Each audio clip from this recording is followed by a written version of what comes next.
এই জঙ্গলে ছিল একটা ছোট পাখির ডিম। কিন্তু হঠাৎ সেখানে এলো এক ক্ষুধার্ত সাপ।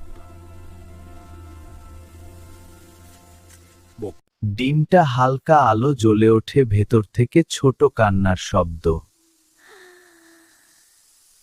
ঠিক তখনই হাজির হলো এক জাদুকরী পরী।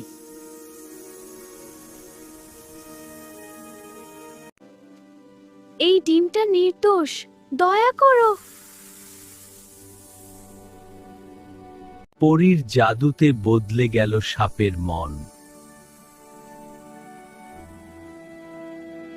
পরী ডিমের ওপর জাদু করে, ডিম ফেটে বের হয়ে ছোট পাখি। মা পাখি এসে তাকে জড়িয়ে ধরে। পরী উড়ে যায়, সাপ দূরে চলে যায়, জঙ্গলে শান্তি আসে।